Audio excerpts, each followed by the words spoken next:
अस्सलाम वालेकुम स्टूडेंट्स। हमने फ़िज़िक्स के कुछ जो है टॉपिक्स पहले भी किए हैं। कूलम लॉ था और 10 के जो हैं क्लास 10 के कुछ न्यूमेरिकल्स भी किए थे। तो आज हम स्टार्ट करेंगे चैप्टर 1 फ़िज़िक्स की फ़र्स्ट ईयर का। ठीक है, जो पहला चैप्टर है मेजरमेंट, इसके हम न्यूमेरिकल स्टार्ट करने वाले हैं। पहला न्यूमेरिकल हमारे पास गिवन है अ सर्कुलर पिज़्ज़ा। एक सर्कुलर पिज़्ज़ा है। आपने न्यूमेरिकल में हर वर्ड पे ध्यान रखना है कि इससे आपका क्या डेटा निकलता है। ठीक है, सबसे पहले अगर आपको डेटा समझ आ जाए कि आपने डेटा कैसे निकालना है, उसके बाद आपका सोल्यूशन बहुत ज़्यादा इजी हो जाता है। पहला देखिए, यहाँ पर आपको कहते हैं कि अ सर्कुलर पिज़्ज़ा। ठीक है, एक सर्कल आपको मेंशन कर दिया है, कट इनटू 3 इक्वल पार्ट्स, उसको 3 इक्वल पार्ट्स में कट कर दिया है। 1 piece of pizza is taken out, एक पिज़्ज़ा जो स्लाइस था, एक पीस था, वो निकाल लिया।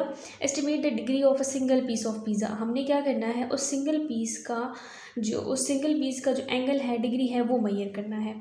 And convert Maihar into radian, और फिर उसको मैयर करने के बाद हमने उसको रेडियन में कन्वर्ट करना है। ठीक है, यहाँ पर हमसे दो चीज़ें मांग रही हैं। Estimate the degree measure of a single piece, हमने एक सिंगल पीस की जो डिग्री है वो मैयर करनी है और फिर उसको रेडियन में कन्वर्ट करना है। देन हमें क्या कहते हैं, what is the radian measure of the angle remaining part of pizza, जो बाकी 3 में से जो बाकी पार्ट रह गए हैं, यानी 2 रह गए हैं, उनको भी हमने क्या करना है, उनका रेडियन मैयर करना है। ठीक है, इसका सोल्यूशन स्टार्ट करते हैं। गिवन डेटा हमारे पास यहाँ पर क्या है, गिवन डेटा में हमें इक्वल पार्ट्स गिवन है। ठीक है,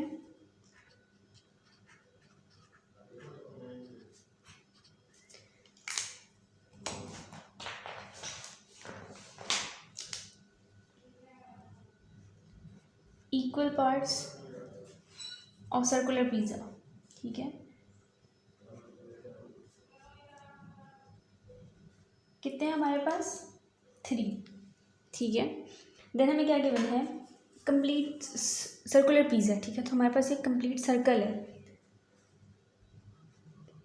कंप्लीट सर्कल हमारे पास किस चीज़ के बराबर होता है, 360। ठीक है, मैथ्स में हम पढ़ते आ रहे हैं कि 180 किस तरह होता है, 360 किस तरह का होता है। ठीक है, 90 का एंगल किस तरह होता है। तो जो पूरा सर्कल होता है वो हमारे पास 360 डिग्री होता है। देन हमें क्या कहते हैं, फाइंड क्या करना है। ठीक है, इन पहली लाइन से हमें ये गिवन डेटा जो हमने निकाल लिया है, अब हमारे पास एस्टिमेट की बारी आ गई है। तो एस्टिमेट से हमारे पास फाइंड की बारी आ जाती है। टू फाइंड या रिक्वायर्ड क्या है हमारे पास, हमने फाइंड क्या करना है, रेडियन ऑफ 1 पीस। एक पीस का रेडियन फाइंड करना है। ठीक है, ए पार्ट हो गया ये। बी पार्ट हमारे पास क्या है, रेडियन ऑफ 2 या रिमेनिंग पार्ट्स। ठीक है, तो हमारे पास रिमेनिंग पार्ट्स कितने हैं, 2 हैं, 2 पीस फाइंड करना है हमने। ख़त्म हो गया, यहाँ ये 2 पार्ट्स में ख़त्म हो गए। अब हमारे पास इसका सॉल्यूशन शुरू होता है।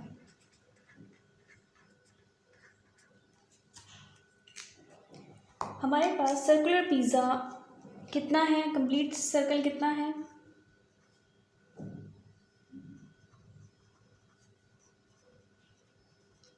360 डिग्री है।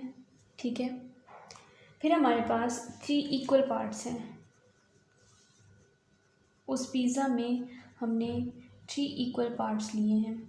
सही है, अब हमें क्या करेंगे, हमें इक्वल पार्ट्स फाइंड करने, हम क्या करेंगे, 360 को 3 पे डिवाइड कर देंगे। सही है, 360 का एंगल था, 3 पार्ट्स निकाले हैं, तो हम क्या करेंगे, 360 को 3 पे डिवाइड कर देंगे। इससे हमारे पास क्या आता है, 360 को जब हम 3 पे डिवाइड करते हैं तो 120, इससे हमारे पास आता है 120 डिग्री। ठीक है, अब हम क्या करेंगे, अब हमने फाइंड करना है रेडियन ऑफ 1 पीस। ठीक है, तो अब हमारे पास अगर जो ये हमारे पास एक मेजरमेंट आ गई है। पहले हमने इसका क्या फाइंड किया, estimate the degree of measure. ठीक है, तो हमने डिग्री फाइंड कर ली है एक पार्ट की। ठीक है, अब हमने इसको क्या करना है, कन्वर्ट करना है रेडियन में। अब रेडियन में किस तरीके से कन्वर्ट करेंगे कि हमारे पास जो कन्वर्ट इट इनटू रेडियन। ठीक है, रेडियन में कन्वर्ट करने का क्या तरीका है कि हमें पता है कि 360 डिग्री इक्वल होता है 2 पाई रेडियन के। ठीक है, ये हम मैथ्स में पढ़ते आ रहे हैं कि जो 360 डिग्री होता है या जो एक सर्कल होता है वो 2 पाई रेडियन के बराबर होता है। हमने फाइंड करना है 120 डिग्री कितने रेडियन के बराबर है।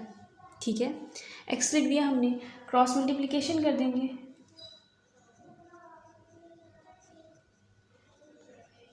क्रॉस मल्टीप्लिकेशन एक्स मल्टीप्लाई हो जाएगा 360 के साथ is equal to 2 pi multiply 120। ठीक है,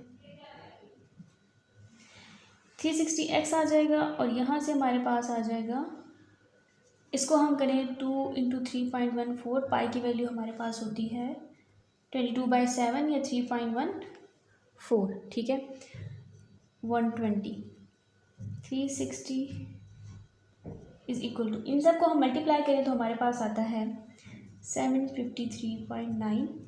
ठीक है, अब हमने x फाइंड करना है, हमने इसको रेडियन में कन्वर्ट करना है, तो जो x की वैल्यू वो फाइंड करनी। 360 हमारे पास यहाँ मल्टीप्लाई हम इसको दूसरी तरफ भेज देंगे तो ये डिवाइड में चेंज हो जाएगा, 753.9 डिवाइडेड बाय 360। ठीक है, इनकी डिवीजन से हमारे पास आता है x इज इक्वल टू 759.3.9 से और डिवाइडेड बाय 360 से हमारे पास आता है 2.094। ठीक है, अब हमारे पास ये आ गया ए पार्ट। ठीक है, पार्ट ए का आंसर हमारे पास आया है 2.094।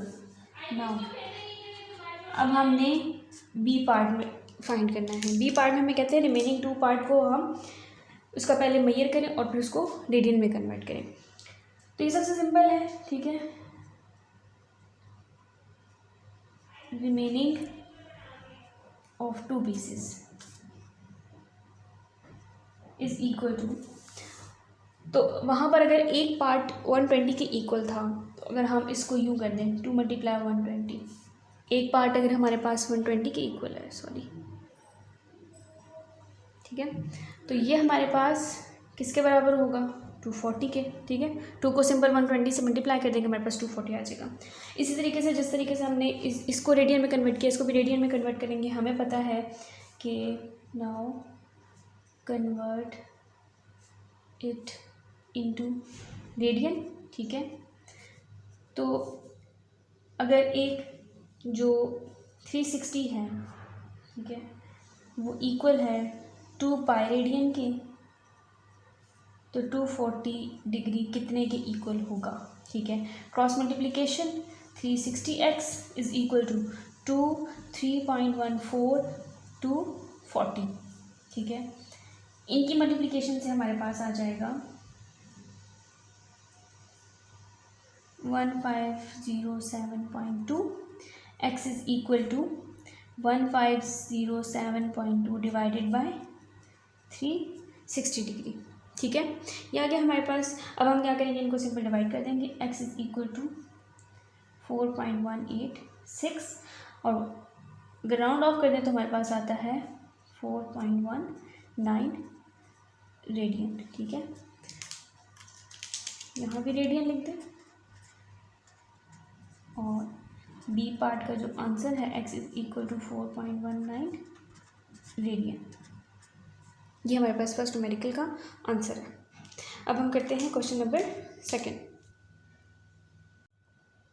नेक्स्ट हमारे पास क्वेश्चन नंबर 2। क्वेश्चन नंबर 2 में हमें कहते हैं the length of a pendulum is 1.5 plus minus 0.01। ठीक है, प्लस माइनस का क्या मतलब होता है, जब इस तरह की कोई वैल्यू आ जाए इसका मतलब है कि हमारे पास उस लेंथ के अंदर अनसर्टेनिटी प्रेजेंट है। ठीक है, तो लेंथ ऑफ पेंडुलम हमारे पास 1.5 है और उसकी जो अनसर्टेनिटी है वो 0.01 मीटर है, 0.01 है। ठीक है, और एक्सेलरेशन ड्यू टू ग्रेविटी जो है वो हमारे पास 9.8 है, यानी जो g है वो हमें गिवन है। यानी कोई ऐसा जो लेंथ ऑफ पेंडुलम है, जो पेंडुलम है वो यू स्विंग कर रहा है तो उसके ऊपर ग्रेविटी अप्लाई हो रही है, तो यहाँ पर एक्सेलरेशन ड्यू टू ग्रेविटी ली है, यानी हमें इसमें g लेना है। g की जो वैल्यू है वो 9.8 है, कॉन्स्टेंट है, यूनिवर्सल है। ठीक है, और ये हमारे पास 0.1 इसकी अनसर्टेनिटी है। अब हमने इसका कैलकुलेट क्या करना है, टाइम पीरियड कैलकुलेट करना है और उसकी अनसर्टेनिटी भी फाइंड करनी है। इसका गिवन डेटा निकालते हैं पहले इस न्यूमेरिकल से।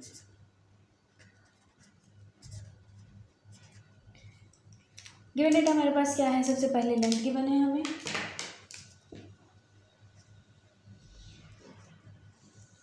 लेंथ ऑफ सिंपल पेंडुलम, ठीक है, जो हमारे पास है 1.5 मीटर, ठीक है। और अनसर्टेनिटी कितनी है, in length is equal two plus minus 0 point, यानी ये पहले हम इसको किस चीज़ से डिनोट करते हैं, डेल एल से, is equal two plus minus 0.10, ठीक है। अब हमारे पास नेक्स्ट हमारे पास क्या एक्सेलरेशन ड्यू टू ग्रेविटी है, एक्सेलरेशन ड्यू टू ग्रेविटी यानी g इज इक्वल टू 9.8, ठीक है, मीटर पर सेकेंड स्क्वेयर। और तो इसकी जो अनसर्टेनिटी है वो कितनी है, अनसर्टेनिटी इन एक्सेलरेशन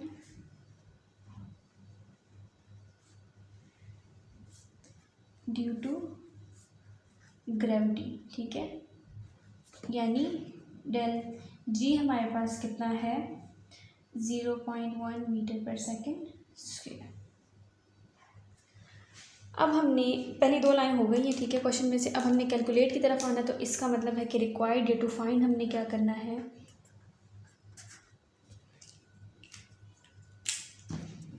हमने फाइंड करना है टाइम पीरियड, ठीक है, और फाइंड हमने करना है अनसर्टेनिटी इन अनसर्टेनिटी की स्पेलिंग गलत हो गई, ठीक है, यानी डेल डी हमने फाइंड करना है। अब हम इसमें एक और चीज़ भी डाल सकते हैं, आप थोड़ा सा और इसको अच्छा करने के लिए फार्मूलाज भी डाल सकते हैं कि इसमें हम क्या फार्मूला यूज़ करेंगे। आई डोंट नो मेरे से स्पेलिंग क्यों गलत हो रहे हैं, ठीक है। इसमें हम डाल सकते हैं t is equal to 2 l by g, ठीक है, और कुछ अनसर्टेनिटी के फॉर्मूले हैं वो यूज़ करेंगे, तो हम इसको बाद में लिख देंगे, या मैं आप लोगों को यहाँ लिख देती हूँ कि हम इसमें क्या क्या फार्मूला यूज़ करेंगे। हमने अनसर्टेनिटी फाइंड करनी है पहले लेंथ की, तो हमारे पास del L by L multiply g होगा, सॉरी 100 होगा, और इसी तरीके से del g by g multiply 100 होगा, ठीक है। ये कुछ 3 फार्मूले हैं जो हम इस न्यूमेरिकल के अंदर यूज़ करेंगे। इसका सोल्यूशन स्टार्ट करते हैं।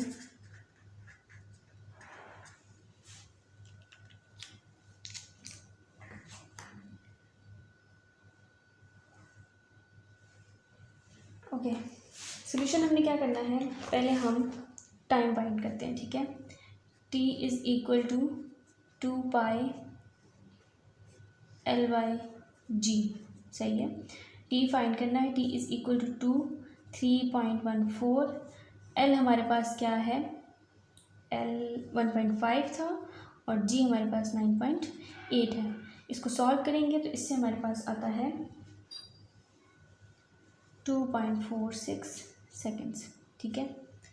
हम इसको स्टेप वाइज करेंगे, पहले इनको डिवाइड करेंगे, उसका अंडर रूट लेंगे, जो आंसर आएगा फिर उन तीनों को एक साथ मल्टीप्लाई करेंगे तो हमारे पास 2.46 आता है, ठीक है।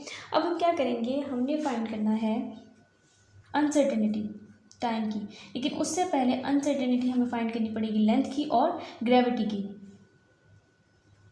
To find the uncertainty of time, first we have to find the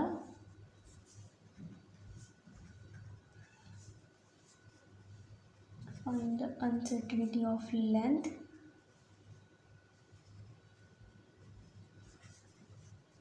की एंड ग्रेविटी, ठीक हो गया। तो इनकी अनसर्टेनिटी फाइंड करने के लिए हमारे पास फार्मूला है, मैंने यहाँ लिखा हुआ है, del L by L multiply 100। Del L हमारे पास क्या था, अनसर्टेनिटी हमें कितनी दी हुई है 0.01 डिवाइडेड बाय एल हमारे पास 1.5 था मल्टीप्लाई 100, ठीक है। ये परसेंटेज है हमारे पास, पर यहाँ पर इसका फार्मूला मेंशन कर देते हैं, percentage of uncertainty in length, ये इसका फॉर्मूला है। ठीक है, इसको सॉल्व करेंगे तो इससे हमारे पास आता है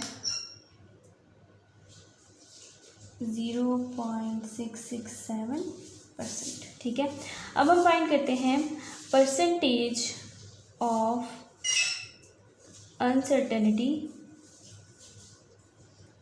इन ग्रेविटी,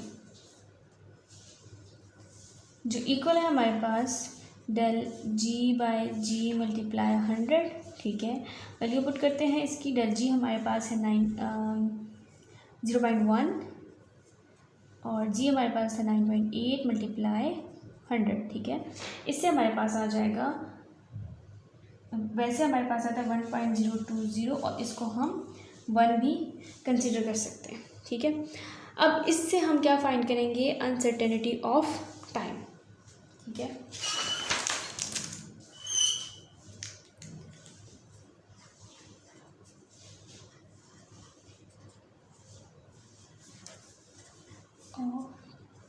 टाइम।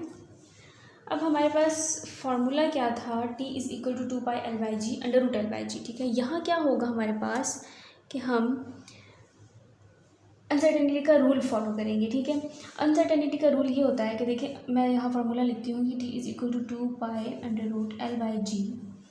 अंडर रूट की वैल्यू हमारे पास होती है 1/2। इसको हम इस तरीके से लिख देंगे, t is equal to 2π/L/g। ठीक है, अब यहाँ पर रूल फॉलो करेंगे। रूल फॉलो करने का, अच्छा, यहाँ हम इस 2π को नहीं लेंगे।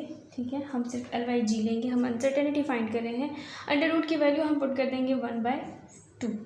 अनसर्टेनिटी का रूल है कि जो डिवीजन है इसको हम ऐड करेंगे और जो इसकी पावर है ये मल्टीप्लाई हो जाएगी L और G के साथ। ठीक है, इस तरीके से हम इसको लिख देंगे, t इज़ इक्वल टू 1/2। ठीक है, L प्लस G। डिवीजन को हमने चेंज कर दिया एडिशन में, और जो उसकी पावर थी वो मल्टीप्लाई होगी L प्लस G के साथ। ठीक है, वैल्यू पुट करते हैं, t इज़ इक्वल टू 1/2। हमारे पास L का आंसर आया था 0.0667। ठीक है, 0.667 प्लस G का आंसर हमारे पास आया था 1। t इज़ इक्वल टू 1/2, ये डेल्टी होगा, ये बन जाएगा 1.667, और जब इनको डिवाइड करेंगे तो ये हमारे पास आ जाएगा 0.835%। ठीक है, अब हम इसका फाइनल रिजल्ट किस तरीके से लिखेंगे,